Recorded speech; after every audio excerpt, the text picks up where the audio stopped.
A kí gbogbo wa nílé lóko lẹ́yìn odi wípé a kú bójú ọjọ́ ṣe rí. Mo kí ẹ̀yin ìyá, mo kí bàbá, mo kí ẹ̀gbọ́n, mo kí àbúrò. Èmi ọmọ yín olólùfẹ́ yín Dr. Zabby Talk Show Ayé Ọpẹ́ Yọ.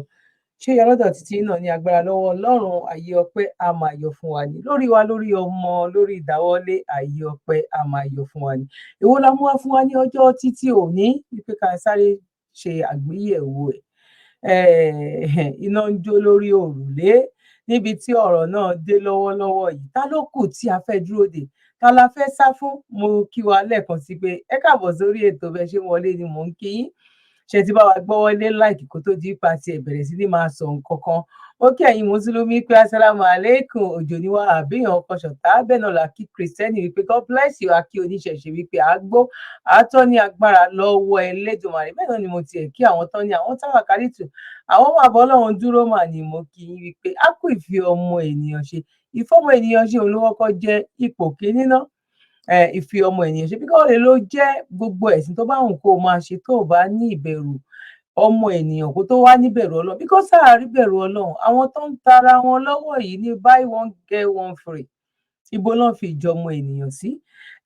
Àkíwà nílé lóko lẹ́yìn odi, Yoruba nation no going back. Nǹkan táwa dúró lé lórí nìyẹn, torí wípé kò fẹ́ẹ̀ da òun ni ọ̀rọ̀ Nàìjíríà èpè kọ́, torí pé ibo náà bá wa dé, ibo la ti ń bọ̀, ibo la dé lọ́wọ́lọ́wọ́ yìí, ibo ni ọkọ̀ náà ibo ló fẹ́ gúnlẹ̀ sí. Ọlọ́run máa fi ń wọn àwọn òjíṣẹ́ kan wípé báwo ló yẹ fẹ́ rí. Bẹ́ẹ̀ náà ló ṣe jẹ́ wípé àwa yìí Ọlọ́run ti fi hàn wá pé báwo ni Nàìjíríà báwo ló yẹ fẹ́ rí. A ti ń sọ láti bí ọdún bíi 4-5 sẹ́yìn wípé nǹkan tó ń bọ̀ yìí ó kọjá bẹ́ẹ̀, bọ̀ ní agbára lọ́wọ́ Ọlọ́run. Ó mì ni kò ní já lágbára lọ́wọ́ Ọlọ́run. Àwa ò ní bógun náà lọ ní agbára lọ́wọ́ Ọlọ́run. Ìyá mi ìbá mi, ẹ jẹ́ sáré lọ ṣe cup of tea ká tó bọ́ sí agbami ètò. Àti ẹ̀wá ní pẹ́ rárá ní ọjọ́ títí òní, mo promise pé ní pẹ́. Bẹ́ẹ̀ bá mi fi comment ti yín sílẹ̀, èmi náà ń kí yín ìpè àkòwòjì ọjọ́ ṣe rí. Níbikíbi tí ẹ bá ti darapọ̀ mọ́ mi ní orígun mẹ́rẹ̀ẹ̀rin àgbáyé, a máa ju wa ṣe cup of tea kíákíá. Ọdún ìyá yàgò, ọdún ìyá mèrègèdè. Mèrègèdè láòyè o. Bẹ́ẹ̀ni, ọdún yìí ṣe ń lọ sópin. A kọrin ọpẹ́ pẹ̀lú ìrètí wípé kọ́dún yabo kó sì mèrègèdè fún gbogbo wájú tàtẹ̀yìn wá lọ. Ló jẹ́ àtètè bẹ̀rẹ̀ àlàkalẹ̀ ọ̀kọ́ ọ̀jọ̀kẹ́ ètò à ń tẹ̀lé ní Zabby Lifesaver Foundation. Fún ẹ̀yin olólùfẹ́ wa gbogbo tó máa ń bá wa dá sétò Remember in December. Tá a fi múnú àwọn èèyàn wa tó kù díẹ̀ fún láwùjọ dùn nílé. Tọ́dún fi ń dùn tó ń yabo. Tó mèrègèdè fáwọn náà pẹ̀lú ní Zabby Lifesaver Foundation. A ti bẹ̀rẹ̀ àkójọpọ̀ ẹ̀bùn àtòjọ ọdún lọ́kàn ọ̀jọ̀kan báyìí fún àwọn arúgbó wa, opó àti àwọn tó kù díẹ̀ fún láwùjọ wa. Kí ètò Remember in December wa ọdún yìí lè gbèrú bá a ṣe ń ṣe látọdún 7 sẹ́yìn wá lọ. Pẹ̀lú àánú Ọlọ́run àti àtìlẹ́yìn ẹ̀yin ẹlẹ́yinjú àánú. Bó sì rẹsì lẹ́ni tàbẹ́wà, iṣu tàbí sẹ̀mó, epo òróró àbí magí, ó sata lẹ́ni ni tàbí yọ̀, ó jásọ lẹ́ni tàbí bàtà lẹ́ni. Owó àti ohun míì tẹ́ bá ní láti fi múnú àwọn èèyàn dùn nílé. Lórí ètò Remember in December wa ọdún yìí, ẹ fi ṣọwọ́ sí ọ́fíìsì wa nílé. Number 6 Bremen Street, opposite Methodist Church, Sabo, Ṣàgámù, Ògùn State. Tó bá ṣe lókè òkun ni, ẹ pe Dr. Zabby lórí ẹ̀rọ wọn, tí wọ́n sì máa ṣàlàyé fún yín bẹ́ẹ̀rù náà ó sì máa tẹ̀ wá lọ́wọ́. Tó bá sowó lẹ fẹ́ fi ràn wá lọ́wọ́, ẹ fi sínú àsùnwọ̀n yín níbikíbi tẹ́ ẹ bá wà lágbàáyé. Account number 579-868-6013. Account name Zabby Lifesaver Foundation. Bank FCMB. Ẹ ti lè ràn wá níṣẹ́ fún àwọn èèyàn yín tẹ́ ẹ fẹ́ fún nìkan ọdún nílé. Léyìíkéyìí ìlú tó bá wà àti ìlú tẹ́yìn gan bá wà pẹ̀lú. Lórí ètò Zabby Lifesaver Foundation. Wọ́n àlàyé síwájú sí i. Ẹ lè kàn sí ọ́fíìsì wa tàbí kẹ́ pé home coordinator wa lórí +234-812-575-4494. Bí kẹ́ pé +234-708-434-5696. Bákan náà ni ẹ lè pe Dr. Zabby gan sórí +447-440-715-542. Zabby Lifesaver Foundation ló ní ẹja pawọ́pọ̀ kọ́dún ọdún yìí lè mì gègé fún gbogbo wa. Tó bá ṣe lè ní tó bá ṣe lẹ̀ ẹja gbọ́. Ní Ṣàbọ́lá Sons tiwa kò ní ṣòro. Ṣàbọ́lá Sons Nigeria Limited. Káròyìn èèyàn tó ká bá bẹ́ẹ̀ mú gbà. Bọ́rọ̀ bá dọ̀rọ̀ ilẹ̀ àti ilé tó já sí pé ẹ bá fẹ́ talẹ̀ ralẹ̀ tàbí ẹ fẹ́ ralé talé. Ká bá ní kọ́lé gbalé tó dáa fún ni. Ní gbogbo Ìjẹ̀bú Òde àti ìpínlẹ̀ Ògùn pátápátá. Ṣàbọ́lá Sons Nigeria Limited. Gẹ́gẹ́dẹ́ ẹgbà bẹ́ẹ̀. Yàtọ̀ fún pé wọ́n ti fọkàn tán finú tọ́jú olódodo níbi iṣẹ́ wọn. Ilé-iṣẹ́ wọn ti níwèé àti òǹtẹ̀jọba tó pé. Wọ́n yàtọ̀ fún àwọn gbàrọ̀gùdù estate and properties tí ò lóǹtẹ̀jọba. Ṣàbọ́lá Sabolas and Son Nigeria Limited wọ́n wà fún gbogbo ènìyàn pátápátá lẹ́yìn tó fi jẹ́ wípé wọ́n ní àwọn ilé ńláńlá àti àwọn ilẹ̀ ńlá bíi mansion duplex plaza complex lóníranran bẹ́ẹ̀ sì ni wọ́n ti ní àwọn bungalow flat lẹ́yìn tó wẹ̀ ògara rárá 5-bedroom flat 4-bedroom flat 3-bedroom flat 2-bedroom flat tàbí self-contained tó bá wá ṣe nípa ọ̀rọ̀ ilẹ̀ bí Sabolas and Son Nigeria Limited wọ́n nílẹ̀ industrial commercial àti residential land ó sì acres tàbí plot by plot lẹ́fẹ́ ẹ kàn sí wọn lónìí lọ́fíìsì wọn 32 Degun Street Ìjẹ̀bú-Òde tàbí number 9 Adesinbo Street off Molipa Road Ìjẹ̀bú-Òde Ogun State Nigeria ẹ lè fàtẹ̀jíṣẹ́ sọwọ́ sí wọn lórí ímeèlì wọn sabolawood08059@gmail.com ẹ̀lú wọn ní +234 805 217 1294 tàbí +234 903 681 5871 kí n tó gbàgbé fáfàní àwọn tó wà lókè òkun Sabolas. náà akíwá káàbọ̀ sórí ètò lẹ́ẹ̀kan sí pé akúbójú ọjọ́ ṣe rí gbogbo ìpolówó tí ẹ bá rí ní orí ìkànnì yìí àwa ò ní ba ìjọmọ ènìyàn wa ní ìbàjẹ́ 100% ni guarantee ó wà ní orí ẹ̀ àti tojúbọ̀ àti gbéyẹ̀wò kó tó di wípé a lè gbé jáde lórí ìkànnì wa ẹ ṣé gan ni fún ẹ̀yin tí ẹ ṣẹ̀ ń darapọ̀ mọ́ wa èwo la mú wá fún wa lọ́jọ́ títí òní tá bá ní iná ń jó lórí pápá kàkà kó dáa ó wà ń ṣe kinní mà ní Ọlọ́run níjẹ́ ó jábọ̀ nǹkan burúkú ní jábọ̀ lẹ́nu tiwa bọ̀ ojú la máa fi rí ojú náà la máa fi máa rí etí la máa fi máa gbọ́ kó ní kó èmi àti yín ní agbára lọ́wọ́ Ọlọ́run bàbá wa Dr. Oriyomi Hamzat ó wà ké jáde ní ìgbà kan rí bóyá bíi 3 months ago nísìnyí tí mi ò bá ṣe mistake ó mà lọgun lóní tòótòótò bàbá wa Dr. Oriyomi Hamzat ní ìrò agbọ́ná bọ̀ ṣe mọ̀ gbọ́ngàn téèyàn bá kọ́kọ́ gbọ́ ní ìgbà àkọ́kọ́ fídíò tí mo fẹ́ lò yìí tó ti wà lọ́wọ́ mi tó ti ṣe díẹ̀ tí ò bá jẹ́ 2 months á jẹ́ 3 months nísìn tí mo ti save fídíò yẹn àwọn fídíò kọ̀ọ̀kan bẹ́ẹ̀ yẹn mo kàn máa ń ní wọn nípamọ́ ọjọ́ tọ́rọ̀ bá kàn án láti sọ tó máa wúlò eléyìí wá wúlò nísìn torí mo rí nǹkan láti fi support ẹ̀ láti fi gbáǹdì èyí máa ń fẹ́ nǹkan kéèyàn mú èèyàn lọ́rùn ọwọ́ bá ibi tí ò ti lè escape ju pé èèyàn mú ní àwọn ibi tó tèkì tó máa lè tètè dúra ẹ̀ bọ́ etí mo wá gbé wá lọ́jọ́ títí òní tó jẹ́ wípé kò sí bóyá ṣùgbọ́n tàbí ń bẹ̀ ni kò ń ṣe 99-100% ní wípé bó ṣe ń lọ ni o bó ṣe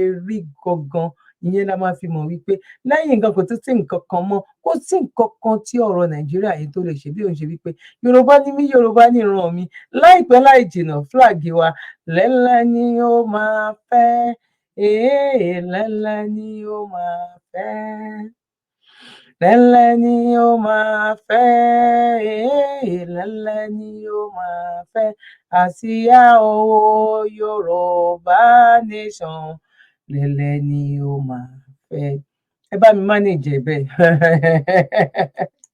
náà ẹ jẹ́ ká sáré lọ gbọ́ sójà Oriyomi wọ́n lè máa kalẹ̀kùn gbẹ̀gbẹ̀gbẹ̀gbẹ̀ ẹ ṣílẹ̀kùn tẹ́ ẹ bá ti ṣílẹ̀kùn tán sójà lẹ́rìí ńbẹ̀ wọ́n wọṣọ sójà wọ́n gbé àwọn tí wọ́n bá wá bá wọ́n gbé wọn lọ bí wọ́n bá gbé wọn lọ ẹ bá dé ọ̀dọ̀ àwọn sójà wọn ò ní wò sí ńbẹ̀ bẹ́ẹ̀ lọ́dọ̀ àwọn ọlọ́pàá wọn ò ní wò sí ńbẹ̀ bá a bá sì ń fura pé wà lọ́dọ̀ ẹ̀ka àwọn ọlọ́pàá kan bẹ́ẹ̀ bá dọ́dọ̀ wọn àwọn náà ò ní wò sí lọ́dọ̀ wọn tó o bí ẹ bá kẹlẹ̀kùn lé rẹ báyìí nípínlẹ̀ Ọ̀yọ́ tó o bá rí i pé wọ́n wọṣọ sójà má jẹ́ wọn ó mú ọ jáde o ó ti lọ bí èèyàn 5 báyìí tá à ń wá o tó yẹ pé aṣọ sójà wọn wọ̀ lọ bá wọn wọ́n ṣe sójà o tí wọ́n ń gbé wọn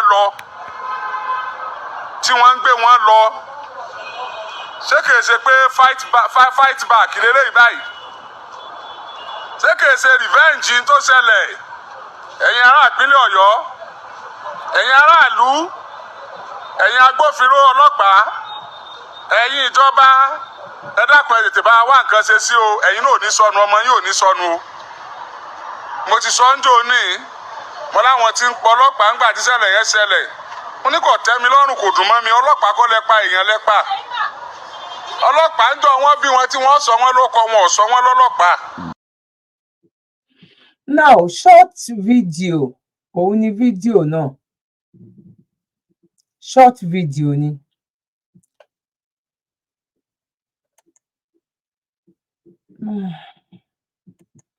my God, ní tó ti dájú.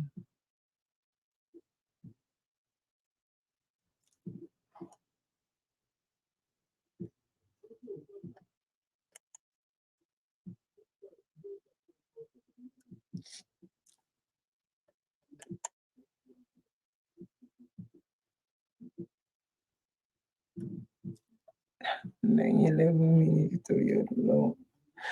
Oh my day. Now, a káàbọ̀ sórí ètò lẹ́ẹ̀kan sí i. Mo rò pé a ti gbọ́ nǹkan tí Dr. Oriyomi Hamzat tán sọ ń bẹ̀ yìí. Eléyìí tó tún wá ń ṣẹlẹ̀ yìí ó tún wá ga. Ta la fẹ́ lọ sábà, ta la fẹ́ dúró dè, ta la fẹ́ sá fún lọ́wọ́lọ́wọ́ yìí níbi tí ọ̀rọ̀ Nàìjíríà níbi tó dé. Báwo ló ṣe ṣẹlẹ̀? Báwo la ṣe bára wa nírú nǹkan báyìí? O ò lè sá lọ sí police station, o ò lè sá lọ sọ́dọ̀ army, o ò lè sá fún nǹkan tó wá lé ẹ. Títóbi fún Ọlọ́run, eléyìí pọ̀. Ẹ jẹ́ ká sáré jọ fojú wa wo èyí tó jẹ́ gbámúgbamù ńbẹ̀. Lẹ́yìn eléyìí, gbígbígbì míì ó tún máa tẹ̀lé. Now, ṣé ti tẹ́wọ́ lu like? Ṣé ti bá wa like ẹ̀? Ṣé ti bá wa fi comment sílẹ̀? Bẹ́ẹ̀ ṣe ń kiri ni mo ṣe ń kí yín. Ibo lẹ ti darapọ̀ mọ́ wa? Ṣé l'Amẹ́ríkà ni? Ṣé ní Austria ni? Ṣé ní UK ni? Ṣé ní Jẹ̀bú ni? Ṣé l'Ékòó ni? ṣọ́yọ́ ni? ṣógùn ni? ṣé Oǹdó ni? ṣé Australia? Àti bẹ́ẹ̀ bẹ́ẹ̀ lọ. Ẹ bá wa type ẹ̀ síbẹ̀ ibi tẹ́ bá ti darapọ̀ mọ́ wa. Ẹ ṣé gan ni, God bless you. Ẹ jẹ́ ká fojú tí àwọn tọkọtaya náà sì ń sáré pẹ̀lú ẹ fura o, àwọn ọlọ́pàá náà ti ń jíìyàn gbé o. Ó ti tó bí aago 11 alẹ́ pátá nígbà tí àwọn náà dé. Wọ́n dé sílé Samuel Ṣóyẹmí tó wà ní agbègbè Òṣìẹ̀lẹ̀ l'Abẹ́òkúta nípínlẹ̀ Ògùn. Ọjọ́ 10 oṣù kẹwàá ọdún 2023 tó fẹ́ parí yìí ni. Bí wọ́n ti dé ilé náà ni wọ́n ń gbá ilẹ̀kùn gbàgbàgbà tí àwọn tọkọtaya náà sì ń sáré pẹ̀lú ìbẹ̀rù pé kí ló lè dé, àwọn wo ló ń kanlẹ̀kùn báyìí láàrin òru. Ohun tí wọ́n kọ́kọ́ rò ní pé àwọn adigunjalè ló dé, wọ́n wá jà wọ́n lólè ni. Ṣùgbọ́n àwọn tó wà níta kò jẹ́ kí wọ́n làágùn jìnnà lórí ìrònú. Àwọn fúnra wọn ni wọ́n ń pariwo pé ọlọ́pàá làwọn, kí wọ́n ṣílẹ̀kùn. Àwọn ọ̀gá ọlọ́pàá ló wá wọn wá. Òun ni wọ́n bá ṣílẹ̀kùn. Nígbà tí wọ́n sì jáde lóòótọ́, wọ́n rí i pé àwọn ọlọ́pàá tó wọṣọ ni gbogbo wọn. Aṣọ ọlọ́pàá wà lọ́rùn wọn, ìbọn sì wà lọ́wọ́ wọn gbágbáágbá. Samuel kò sì rò lẹ́ẹ̀mejì, bẹ́ẹ̀ ni ìyàwó rẹ̀ kò ronú kankan. Àwọn méjèèjì mọ̀ pé ọlọ́pàá ìjọba làwọn èèyàn náà ń ṣe. Wọ́n kúkú tiẹ̀ yọ káàdì fún wọn kí wọ́n lè mọ̀ pé àwọn kì í ṣe yẹ̀bùyẹ̀bù, ọ́físà ọlọ́pàá làwọn. Ǹjẹ́ kí ló dé o, ọ̀gá pólíìsì? Ẹni tó ṣáájú wọn ní kí wọ́n má dààmú. Àwọn ti gbọ́ ìròyìn wọn. Wọ́n ní àfihàn ṣètùtù ọlà ni wọ́n. Àwọn èèyàn ni wọ́n ń pa firúbọ. Lọ́rọ̀ kan, ríṣúálìsì ni wọ́n. Àwọn ọlọ́pàá náà ní zone 2 ní Oníkan l'Ékòó làwọn ti wá níbùjókòó àwọn ọ̀gá ọlọ́pàá agbègbè yìí kí Samuel àti ìyàwó ẹ̀ lè mọ̀ pé ẹ̀ṣẹ̀ tí àwọn ṣẹ̀ kìí ṣe kékeré. Ni wọ́n bá bẹ̀rẹ̀ sí ṣáàjì ilé wọn. Wọ́n ní àwọn ń wá ẹrù òfin. Ṣùgbọ́n àwọn ẹrù òfin tí wọ́n rí kó ní góòlù àti fóònù àwọn ìgbèkùn wọn yìí. Wọ́n láwọn ẹrù òfin tí àwọn rí nílé ríṣúálìsì rèé. Láti túbọ̀ fi hàn wọ́n pé ọ̀rọ̀ náà kìí ṣe kékeré, wọ́n kó tọkọtaya yìí àtàwọn ọmọ wọn, gbogbo wọn sì jẹ́ 6. Wọ́n rán wọn dà sí mọ́tò ọlọ́pàá tí wọ́n gbé wá. Wọ́n láwọn ń kó wọn lọ sí zone 2 nílùú Èkó. Níbẹ̀ ni wọn yóò ti ṣèwádìí ọ̀rọ̀ wọn. Ṣùgbọ́n àwọn ọlọ́pàá yìí kò gbé wọn dé Èkó. Kódà wọn kò dé Ṣàngó. Àgọ́ ọlọ́pàá Ifọ̀ ni wọ́n yà sí. Níbẹ̀ ni wọ́n sì ti fipá gba owó tó lé ní mílíọ̀nù kan náírà lọ́wọ́ Samuel àtàwọn ẹbí ẹ̀. Wọ́n sọ fún un lójúkorojú pé bí kò bá sanwó náà, ẹnikẹ́ni kò ní rí gbogbo wọn mọ́. Wọn kò tilẹ̀ ní gbúrò wọn níbì kan. Ní Samuel bá ń sáré bẹ̀rẹ̀ sí pé àwọn èèyàn káàkiri títí tí wọ́n fi dá mílíọ̀nù kan jọ fún un. Bó tilẹ̀ jẹ́ pé mílíọ̀nù 10 ni wọ́n. Ṣé ń bá wa ká lọ? Ṣé ẹ gbọ́ nǹkan tí Dr. Oriyomi Hamzat tán sọ bóyá bíi 2-3 months ago? Announcement tán bọ́ síta láti inshort tán ṣe ní studio orí ìrìnnà ti ṣe lọ́jọ́ náà lọ ní live. Now eléyìí ń sìn, ó ṣẹ̀ṣẹ̀ ń ṣẹlẹ̀ ní Aláròyé náà gbé. Ẹ dẹ̀ mọ̀ wípé Aláròyé ò kì í ṣa ìṣàkíṣà. nǹkan tó ń ṣẹlẹ̀ lọ́wọ́lọ́wọ́ báyìí ẹ bá mi máa fi kọ́mẹ̀ntì yín sílẹ̀ náà ńbẹ̀. Ṣé ẹ ti gbọ́ tẹ́lẹ̀ tàbí ẹ̀ ṣẹ̀ ń gbọ́ nígbà àkọ́kọ́? Ṣé gbogbo wa mélè kò ṣó yẹ kó jọ wá lójú ṣá? Nǹkan tí ò ṣe ní jọ wá lójú, mò ń gbé bọ̀ ńsìn, mò ń gbé yẹn bọ̀ lẹ́yìn eléyìí tẹ́ máa fi mọ̀ wípé ó yẹ kó jọ̀yàn lójú but ó yẹ kó dùnyàn, ó yẹ kéèyàn wò ó pé ẹ jẹ́ á máa bẹ́tò lọ. wọ́n béèrè nígbà tílẹ̀ mọ́ lọ tí wọ́n sì rí i pé ọkùnrin náà kò tún lè rí owó gbà níbì kan mọ́. wọ́n ní kó ṣe tiransifá owó náà ó sì fowó náà ránṣẹ́ sínú àsùnwọ̀n tí ọ̀gá kan nínú àwọn ọlọ́pàá náà ìyẹn Ọládàpọ̀ Ọláyẹmí fún un. inú àkáǹtì opay kan tí nọ́mbà ẹ̀ jẹ́ 9126240487 lówó náà balẹ̀ sí. orúkọ tó wà nínú àkáǹtì náà ni Olúfúnkẹ́ Ẹ̀bùnolúwa Samuel. ṣùgbọ́n ìwádìí fi hàn pé lóru ọjọ́ náà ni wọ́n ti fowó náà ránṣẹ́ sí àkáǹtì Ọládàpọ̀ Ọláyẹmí tó wà ní Access Bank. níbẹ̀ lówó náà sì jókòó sí tẹ́mútẹ́mú. ní oṣù kẹwàá ni eléyìí ṣẹlẹ̀ lábẹ́òkúta. ohun tó tún wáá ba àwọn èèyàn lẹ́rù ni èyí tó tún ṣẹlẹ̀ nínú oṣù yìí. àwọn ọlọ́pàá tún jí ẹlòmíì gbé nípínlẹ̀ Rivers. ọ̀nà tí wọ́n sì gbé eléyìí gbà le gidi gan ni. ọkùnrin kan tí wọ́n ń pè ní Darlington ló ṣiṣẹ́ tán tó sì ń padà lọ sílé. òtẹ́ẹ̀lì ńlá kan ló ń bá ṣiṣẹ́ ní Port Harcourt. kò sì tí ì ju aago 8 lálẹ́ lọ tó ń lọ sílé rẹ̀. agbègbè Choba làwọn ọlọ́pàá náà ti dá a dúró. àwọn 4 wọ́n yẹ gbogbo àpò rẹ̀ wò wọn kò rí kinní kan. ṣùgbọ́n nígbà tí wọ́n yẹ fóònù rẹ̀ wò tí wọ́n rí i pé òtẹ́ẹ̀lì ńlá kan ló ń bá ṣiṣẹ́ ni wọ́n bá jí i gbé. wọ́n kọ́kọ́ jù ú sí ẹ̀yìn mọ́tò wọ́n ń gbé yí ìlú kiri. nígbà tó sì di alẹ́ pátá wọ́n wọ́ ọ sínú igbó kan. nínú igbó yìí ni wọ́n ti sọ fún un pé àwọn ti jí i gbé o tí kò bá sì fẹ́ kú ikú oró tàbí kí wọ́n pa á tán kí àwọn jù ú sínú odò Choba kó bẹ̀rẹ̀ sí pé àwọn tó bá mọ̀ pé wọ́n lè sanwó kí wọ́n sì sanwó náà kíákíá. ni òṣìṣẹ́ yìí bá pe ọ̀gá ẹ̀ níbi iṣẹ́ nìyẹn bá dọ́gbọ́n pe ọlọ́pàá. DPO tẹ̀sán tó pè ló dọ́gbọ́n tó lóun ni bàbá ẹni tí wọ́n jí gbé tó sì bẹ̀ wọ́n pé kí wọ́n má pa á òun yóò kó owó pàdé wọn. ni wọ́n bá fàdéhùn síbì kan. nígbà tóun lọ ló kó àwọn ìjayà ọlọ́pàá dání. níbẹ̀ ni wọ́n ti ká àwọn ọlọ́pàá 4 mọ́nú igbó tí wọ́n sì gbá wọn mú. bẹ́ẹ̀ kó tó di ìgbà yìí náà nínú oṣù kejì ọdún yìí náà ni o àwọn ọ̀gá ọlọ́pàá 3 kan ni wọ́n gbámú ní ìpínlẹ̀ Anambra. ẹ̀sùn ìjínigbé yìí wà nínú ẹ̀sùn tí wọ́n fi kàn wọ́n. bẹ́ẹ̀ ọ̀gá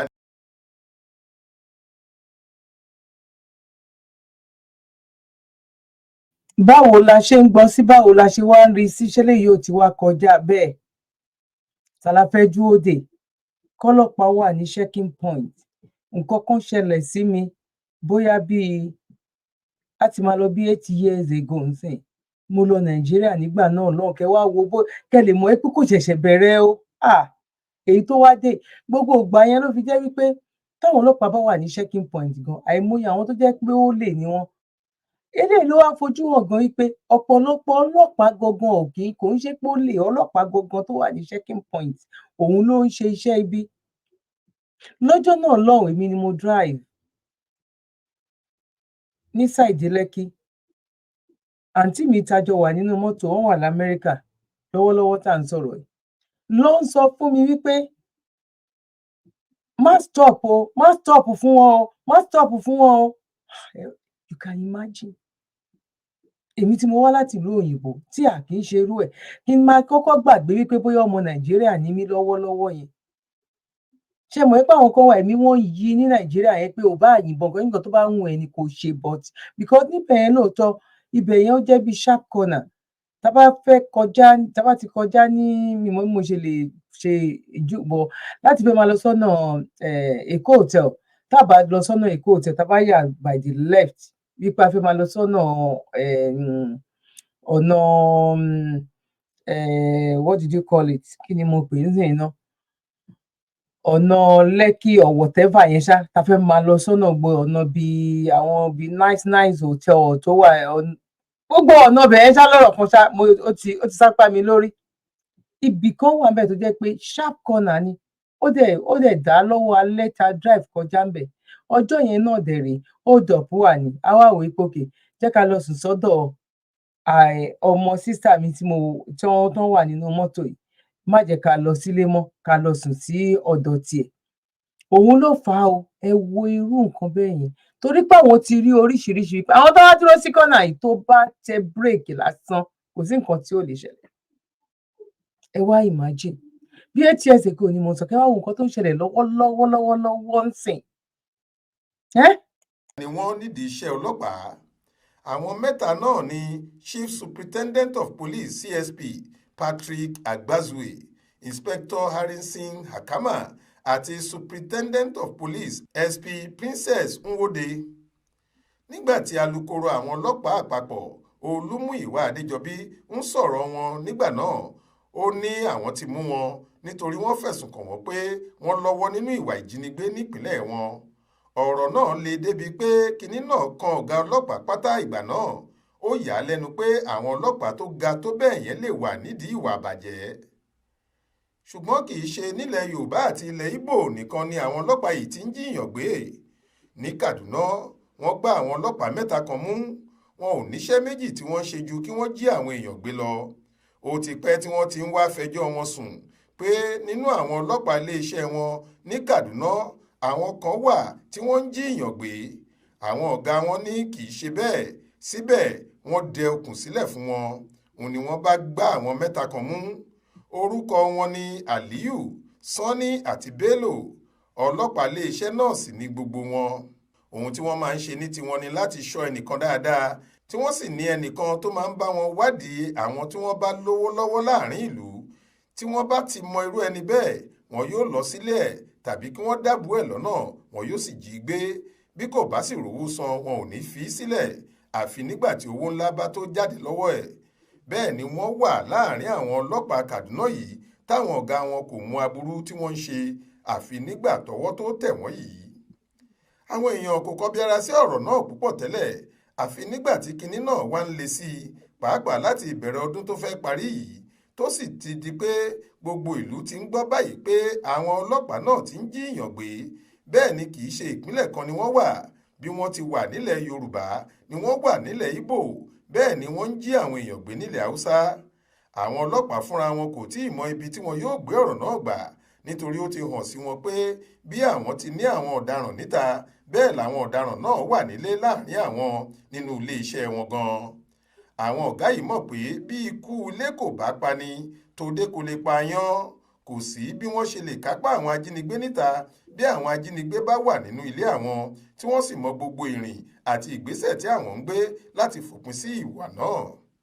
Bẹ́ẹ̀ ọkàn àwọn aráàlú tí wọ́n ń gbọ́ ìròyìn nípa oríṣiríṣi ìjínigbé láti ọ̀dọ̀ àwọn ọlọ́pàá kò balẹ̀ mọ́, nítorí wọn kò mọ ohun tí wọn yóò ṣe nígbà tí wọ́n bá rí àwọn ọlọ́pàá tí wọ́n péjọ sójú kan tí wọ́n dá wọn dúró tàbí tí wọ́n wá kanlẹ̀kùn ilé wọn láàrin òru. Nígbà tí ọlọ́pàá bá dáàyàn dúró tó di ọ̀daràn, ṣé kí onítọ̀hún sá fún wọn ni àbí kó dúró? Tó bá dúró, tí àwọn ọlọ́pàá náà bá yí padà di ajínigbé, kí ni tọ̀hún yóò ṣe? Ọ̀rọ̀ náà ká ọ̀gá ọlọ́pàá ìpínlẹ̀ Rivers Túnjí Dìísù lára débi tó fi ní táwọn ọlọ́pàá bá ti dáàyàn dúró kí wọ́n bẹ̀rẹ̀ sí ya fídíò wọn kí gbogbo ayé rí wọn. Àwọn èèyàn tí wọ́n dá sọ̀rọ̀ ọ̀gá ọlọ́pàá yìí ní ǹjẹ́ ọlọ́pàá Nàìjíríà lè dá ẹnìkan dúró kí tọ̀hún máa ya fídíò wọn? Ǹjẹ́ wọn kò ní lu tọ̀hún pa kí fídíò tó jáde? Bí wọ́n bá sì pa á tán tí wọ́n á ní adigunjalè ni. Wọn kò ní fóònù ló yọ sáwọn tó fẹ́ fi ya fídíò, wọn yóò ní ìbọn ló fàyọ ni. Aláròyé gbìyànjú láti bá alukoro àwọn ọlọ́pàá àpapọ̀ Múyìwá Adéjọbí sọ̀rọ̀ lórí pé kí ni aráàlú lè ṣe táwọn ọlọ́pàá bá fẹ́ di ajínigbé mọ́ wọn lọ́wọ́. Ṣùgbọ́n ọkùnrin náà dá èsì padà pé òun wà nípàdé àwọn ọ̀gá ọlọ́pàá pátá ní Uyo, òun yóò kàn sí wa tó bá yá. Kò ráàyè ṣe léyìí títí tá a fi lọ tẹ̀wé yìí jáde. Ẹ̀yin ìyá, ẹ̀yin bàbá, ẹ̀gbọ́n àti àbúrò, báwo lẹ ṣe rí sí lọ́dọ̀ tiyín? Ojú wo lẹ fi wo nǹkan tó wà nílẹ̀ yìí? Ta la wá fẹ́ dúró dè? Ta la fẹ́ sá fún níbi tí ọ̀rọ̀ Nàìjíríà níbi tó dé? Ẹ ṣáà rí nípele nípele ìròyìn tó ń mú wá. ẹ rí nípele nípele, ẹ wo ti Dr. Oriyomi Hamzat, ẹ jẹ́ ká a tún gbọ́ èyí tí àwọn Aláròyé tán tún gbé wá yìí. Ta la fẹ́ dúró dè? Ẹ jọ̀ọ́ ẹ bá wa fi sí comment section. Ta ni ká dúró dè? Ta ni ká sá fún? Kó tó di wípé a tún wá gbé gudugudu méje yàyà mẹ́fà wá. Ìyẹn náà ni máa play last. Oh my God! Ẹ jẹ́ ká sáré lọ sí ìpolówó. Eléyìí tìkì o, eléyìí ṣòyàn lọ́wọ́. Èyí tó ń ṣẹlẹ̀ ní Nàìjíríà yìí, I'm telling you, ó ṣòyàn lọ́wọ́, ó ṣòyàn lẹ́nu, gbogbo ara pátápátá òun ló fi ṣò wá lọ́wọ́. Àfi kí Ọlọ́run kó ṣàánú fún wa. Ẹ jẹ́ ká sáré lo cup of tea. ọdún ọdún ìyá yàgò ọdún ọdún ìyá mèrègèdè mèrègèdè láòyè o. bẹ́ẹ̀ni bọ́dún ọdún yìí ṣe ń lọ sópin. a kọrin ọpẹ́ pẹ̀lú ìrètí wípé kọ́dún yabo kó sì mèrègèdè fún gbogbo wájú tàtẹ̀yìn wá lọ. ló jẹ́ àtètè bẹ̀rẹ̀ àlàkalẹ̀ ọkọ̀ ọ̀jọ̀kẹ́ ètò à ń tẹ̀lé ní Sabi Life Saver Foundation fún ẹ̀yin olólùfẹ́ wa gbogbo tó máa ń bá wa dá sétò Remember in December. tá a fi múnú àwọn èèyàn wa tó kù díẹ̀ fún láwùjọ dùn nílé tọ́dún fi ń dùn tó ń yabo tó mèrègèdè fáwọn náà pẹ̀lú ní Sabi Life Saver Foundation. a ti bẹ̀rẹ̀ àkójọpọ̀ ẹ̀bùn àtúnjẹ ọdún lọ́kàn ọ̀jọ̀kan báyìí fún àwọn arúgbó wa opó àti àwọn tó kù díẹ̀ fún láwùjọ wa. kí ètò Remember in December wa ọdún yìí lè gbèrú bá a ṣe ń ṣe látọdún méje sẹ́yìn wá lọ. pẹ̀lú àánú Ọlọ́run àti àtìlẹ́yìn ẹ̀yin ẹlẹ́yinjú àánú bó sì rẹsì lẹ́ni tàbẹ́wà iṣu tàbí sẹ̀mó epo òróró àbí magi ó sata lẹ́ni ni tàbí yọ̀ ó jásọ lẹ́ni tàbí bàtà lẹ́ni owó àti ohun míì tẹ́ bá ní láti fi múnú àwọn èèyàn dùn nílé lórí ètò Remember in December wa ọdún yìí. ẹ fi ṣọwọ́ sí ọ́fíìsì wa nílé number 6 Brahman Street opposite Methodist Church Sabo Ṣàgámù Ògùn State. tó bá ṣe lókè òkun ni ẹ pe Dr. Sabi lórí ẹ̀rọ wọn tí wọ́n sì máa ṣàlàyé fún yín bẹ́ẹ̀rù náà ó sì máa tẹ̀ wá lọ́wọ́. tó bá ṣòwò lẹ fẹ́ fi ràn wá lọ́wọ́ ẹ fi sínú àsùnwọ̀n yín níbikíbi tẹ́ ẹ bá wà lágbàáyé. account number 579-868-6013 account name Sabi Life Saver Foundation bank FCMB. ẹ ti lè ràn wá níṣẹ́ fún àwọn èèyàn yín tẹ́ ẹ fẹ́ fún nìkan ọdún nílé léyìíkéyìí ìlú tán bá wà àti ìlú tẹ́yìn gan bá wà pẹ̀lú lórí ètò Sabi Life Saver Foundation. wọ́n àlàyé síwájú sí i ẹ lè kàn sí ọ́fíìsì wa tàbí kẹ́ pè home coordinator wa lórí +234-812-575-4494 bí kẹ́ pè +234-708-434-5696. bákan náà ni ẹ lè pe Dr. Sabi gan sórí +447-440-715-542. Sabi Life Saver Foundation ló ní ẹja pawọ́pọ̀ kọ́dún ọdún yìí lè mìgìdì fún gbogbo wa. ìyá mèrègèdè mèrègèdè láòyè o. ọdún ọdún ìyá yàgò. Gbẹ́rẹ́gẹ́dẹ́ la máa yè ní agbára lọ́wọ́ Ọlọ́run. Ẹni tọ́lọ́run bá bùn kó bu àwọn tí ó ń wojú àwọn tó wà lókè. Bẹ́ẹ̀ náà làwa náà wojú àwọn kan. Àyọ̀pọ̀ ibi ò pa wá. Brother mi àti sister mi, ẹ jẹ́ a celebrate ara wa. Ẹ jẹ́ a fọwọ́ kun nǹkan dáadáa tí a jọ ń ṣe. Gbogbo wa kọ́ ni a lè ṣe irú nǹkan báyìí. Bọ́tá bá ráwọn tó ń ṣe náà, ẹ jẹ́ ká kún wọn lọ́wọ́. Mo dẹ̀ mọ̀ pé kò ní sú wa kò ní rẹ̀ wá ní agbára lọ́wọ́ Ọlọ́run. Àrọ́mọdọ́mọ wa, wọn ò mà ní gbégbá bára. Now ẹ jẹ́ a tẹ̀síwájú lórí èyí tó tún gẹ̀jẹ̀gbẹ̀ yìí. Ṣé ẹ ti bá mi like ẹ̀? Ṣé ẹ ti tẹ like? Ọ̀fẹ́ ní ìgbàlà, ẹ bá wa tẹ like. Ẹ bá wa fi comment sílẹ̀. Bó jẹ́ yes ni ó lọ bẹ́ẹ̀.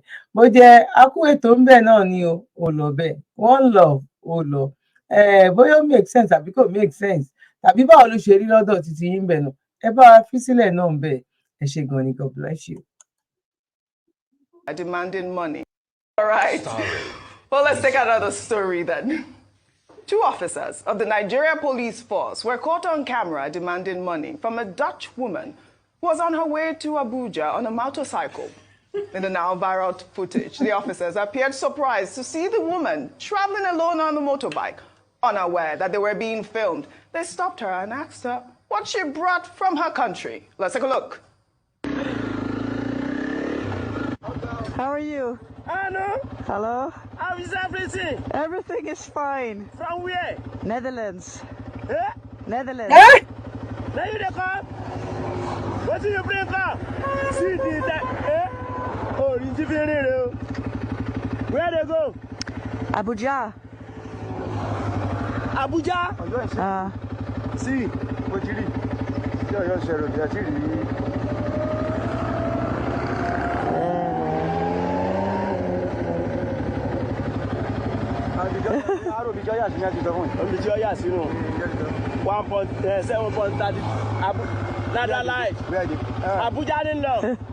How are you? Give me something else. Everything. Everything is fine. Family. Huh? How's family? Good. Family is good. This water. Give me money. What till you bring come? Huh? What till you bring come? I say what till you bring come? What you want give me? Wait till now, what you want give me? Oh my God. Give me something now. There you go. Give me something. You give me something. Give me money. Money. Money. Why? Give me. Rufai, this has got to be a skit. I will not believe that that's real. No, it's not a skit. It's real. It's not a skit. In fact, okay. I follow her. Oh my God, I follow her money. because she's got a very inspiring story. She used to work in, I think, management. Then she stopped her work in Netherlands and she got a bag. They started driving around the world. Her name is Norali. Yes. You know, her page is Ichi Boots.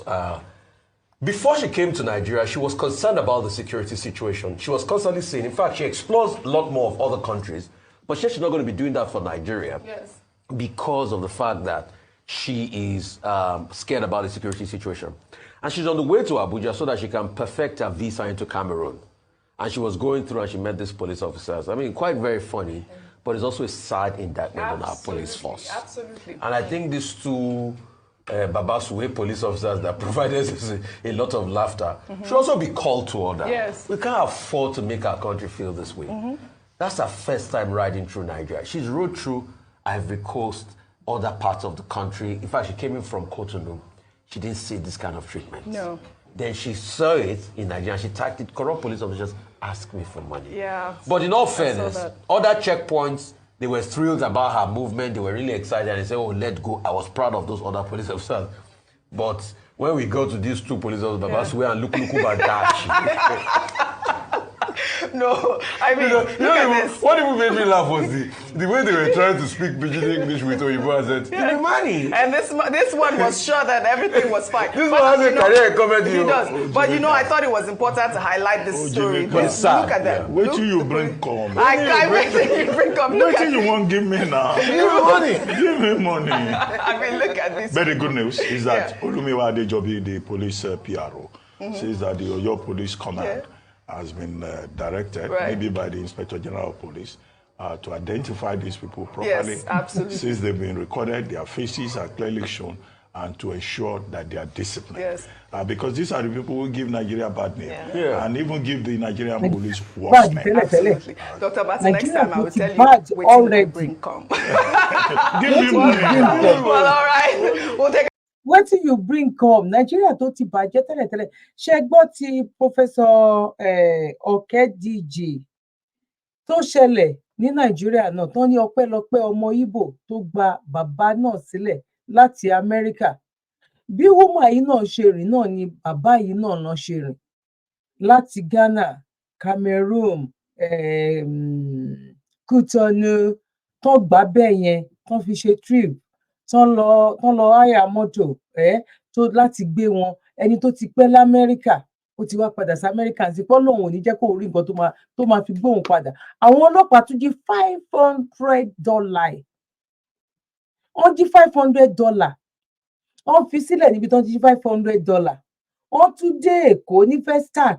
Wọ́n tún ti get in touch pẹ̀lú àwọn ọlọ́pàá tó wà lágbègbè yẹn. Wọ́n tún wá bá máa yẹn tó tún bẹ̀rẹ̀ sí ní rọ fáńdù másáàjì máa ṣe gbogbo ẹ̀. Àwọn ọmọ Ìgbò náà ló ń gba máa yẹn lè lọ́wọ́ wọn.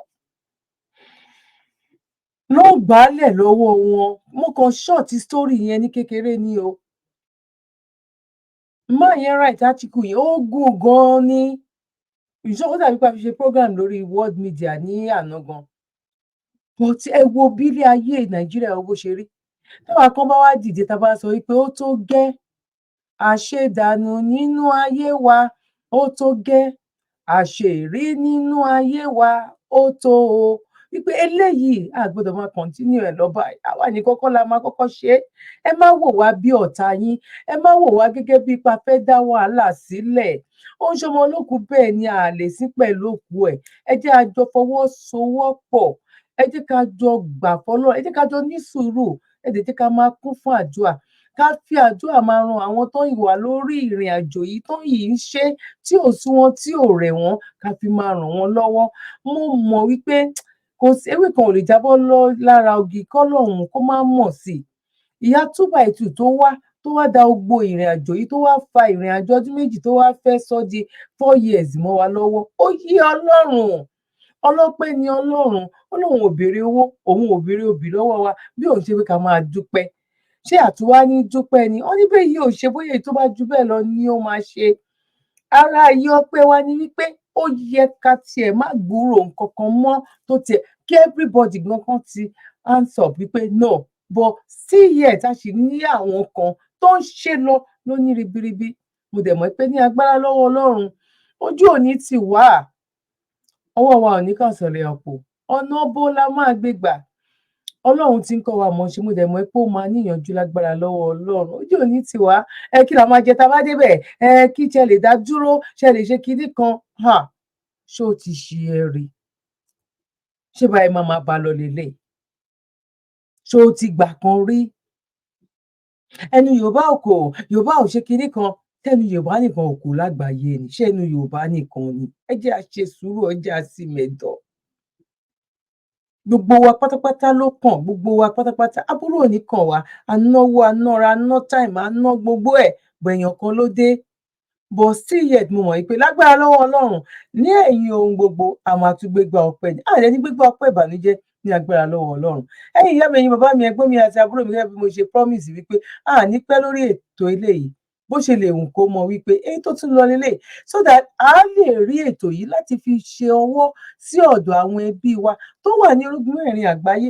Àwọn náà á lè send ẹ̀ sí àwọn tó wà ní ilẹ̀ Yorùbá. Ọlọ́run má jẹ́ kán sọ wá di nǹkan míì.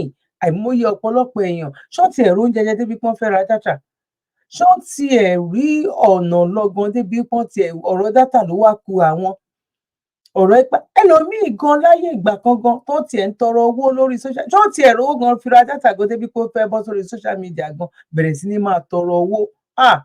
Àfi kí Ọlọ́run kó gbà wá o, kí Ọlọ́run kó tú wa sílẹ̀ o, kí Ọlọ́run kó ṣamọ̀nà wa ní o.